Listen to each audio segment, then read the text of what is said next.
अब हम डिस्कस कर रहे हैं intensity distribution of interference. Interference में इंटेंसिटी का डिस्ट्रीब्यूशन किस तरह से होता है, तो ये हम मैथमेटिकली भी करेंगे और फिर उसको एक ग्राफ की हेल्प से भी इंडिकेट करेंगे।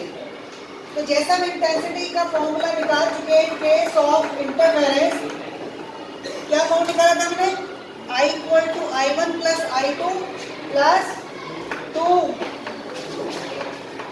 Root of I1 into I2 into cos five. ये फॉर्मूला इंटेंसिटी का ड्राइव पहले कर चुके हैं। अब सस्टेन इंटरफेरेंस के लिए या बेटर इंटरफेरेंस के लिए जो सोर्सेज ऑफ लाइट है वो कैसे होने चाहिए, कोहेरेंट सोर्सेज होने चाहिए। और कोहेरेंट सोर्सेज क्या होते हैं ये हम पहले डिस्कस कर चुके हैं, जिनकी सेम कैरेक्टरिस्टिक्स होती है। और कोहेरेंट सोर्सेज के लिए और कोहेरेंट सोर्सेज जो इंटेंसिटी है सोर्स की वो भी आपकी इक्वल होती है। तो कैलकुलेट कर लिया मैंने उसे आई नोट, ये वैल्यू पुट करो तो I equal to it become 2I naught plus 2 root of I naught square into cos five,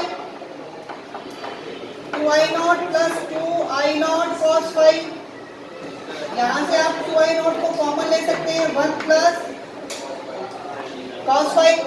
अब यहाँ से आपको 1 को रिमूव करना है, तो you can use the property of cos five. क्या फॉर्मूला होता है,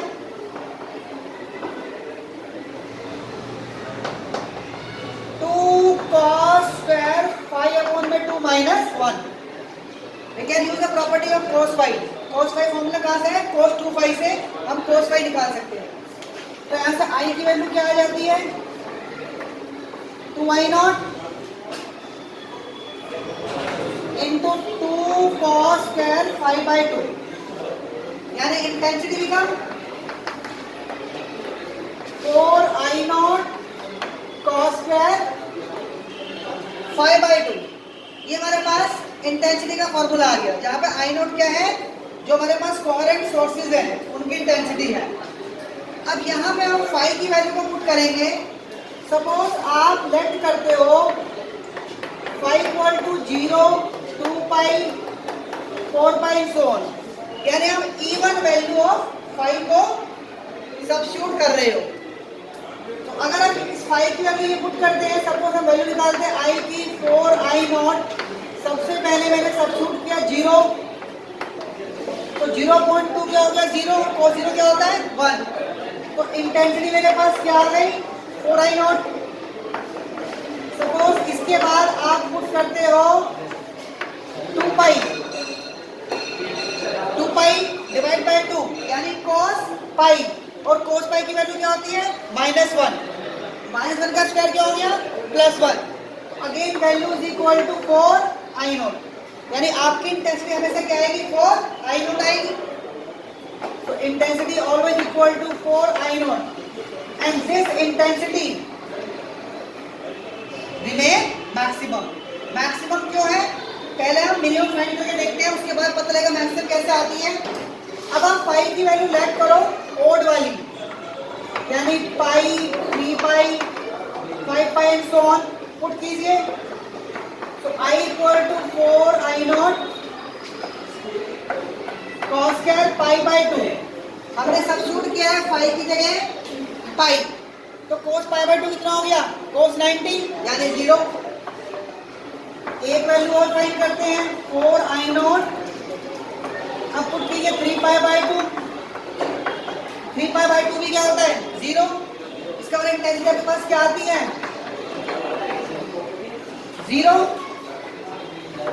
यानी ये इंटेंसिटी क्या हो गई मिनिमम। तो ऑड वैल्यू पुट करने पर हमारे पास इंटेंसिटी आती है 0, और इवन वैल्यू पुट करने पर हमारी इंटेंसिटी क्या आती है 4I नॉट। तो दोनों के अंदर 4I नॉट हमारी ज्यादा वैल्यू है, that means it is the maximum value of intensity. तो अगर हमें ग्राफ प्लॉट करें फ्रिंजेस के लिए, तो ग्राफ की शेप इस तरह आती है।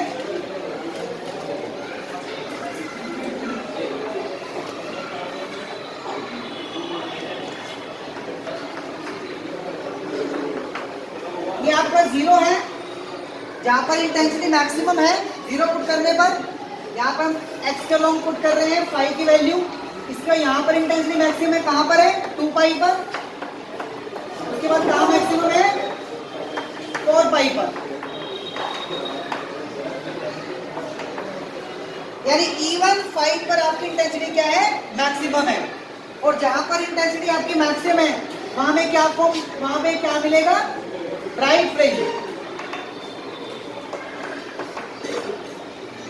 और ये हमारे पास है ऑड की वैल्यू पाई 3 पाई, जहां पर इंटेंसिटी क्या है मिनिमम, वहां पर हमें क्या ऑब्टेन होगा डार्क फ्रिंज, और ये आपकी मैक्सिमम इंटेंसिटी है कितनी 4 I0।